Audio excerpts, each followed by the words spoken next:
Okay mga ng araw mga kadisar. Ngayon po ay bibigyan po natin si tatay ng bigas. Bigas po ito ay para sa inyo po. Lagi po kasi kita nadadaanan dito, mag-isa lang po kayo. Taga dito na po talaga kayo, tay? Ay, mano po. Nag-vlog po. Okay mga ng araw mga kadisar. Ngayon po ay bibigyan po natin si tatay ng bigas. Dahil nakikita ko lagi kong napapansin na mag-isa lang siya sa kubo. So ngayon nga, ay bibigyan na po natin ang konting tulong na bigas.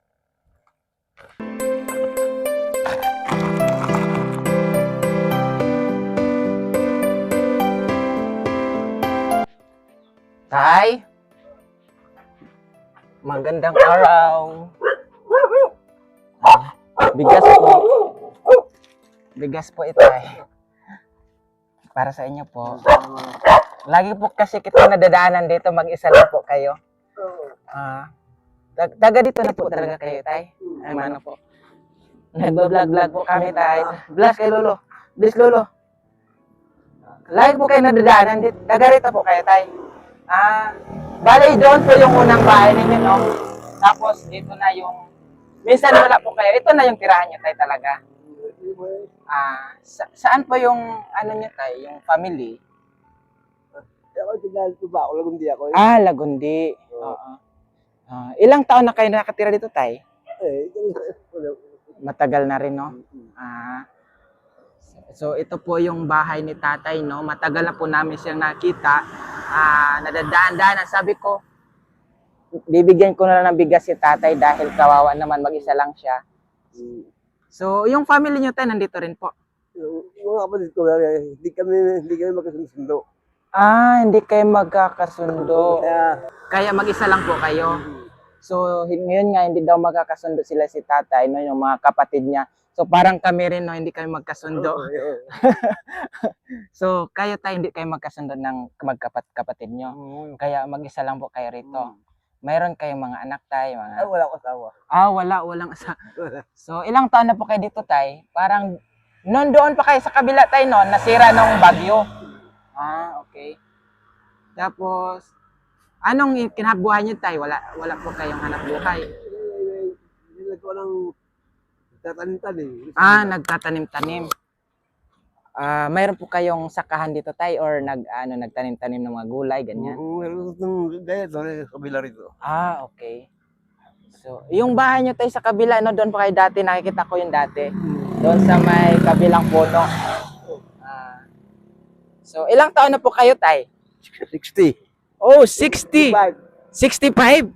So, mukhang bata pa si tatay, no? Pero 65 na siya. So, kamusta po yung health ninyo, tay? Buti naman. Okay. Asawa sa Diyos, no? Kahit ano lang, simple lang yung buhay, basta healthy naman, okay na rin yun, no? Okay, so po, sa mga gusto pong tumulong kay tatay, so nandito lang po siya sa tabing kalsada, no? Pwede kayo magbigay ng bigas o konting tulong or mga grocery. Okay, anong pangalan, tay? Alfredo. Alfredo. Ingracio.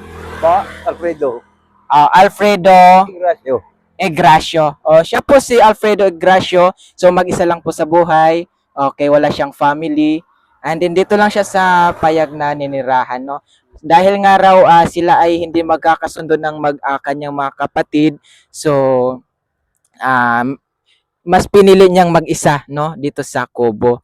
So, mayroon kayong kamag-anak dito, tay? Meron kayong kamag-anak? Oo. Okay. Malayo din. Hindi rin naglalap sa kanila eh. Okay.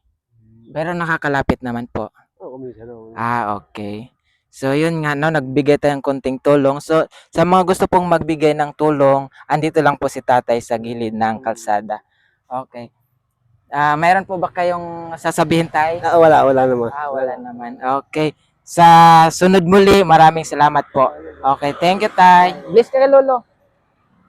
Okay, thank you so much, tay. Sa sunod ulit. Okay. Ingat. Okay. Ito po yung bahay, no, ni tatay, no? Nung na-interview natin kanina. Ito po yung kubo niya. Unang-unang kubo niya. Ngayon, nasira na lang yung kubo niya. Kaya lumipat siya sa kabila. Matagal din siya nanirahan dito si tatay, no? Dito siya nanirahan, dito namin sinapansin, mag-isa lang. So nasira nung bagyo kaya lumipat dun sa Kubo. So mapapansin nyo po sirang-sira na, no? Okay, sa mga gusto pong tumulong kay tatay, nandito lang po siya sa gilid, no? Sa pwede kayong mag-chat kung saan po yung location ni tatay at ibibigay po namin sa inyo. Okay, maraming salamat po. Thank you for watching, no? Okay, comment nyo po kung saan po gusto naming maghatid ng bigas, no? I-comment nyo po ang lugar sa comment section para mahatiran ko kayo ng mga pabigas pamaagang pamasko. Salamat.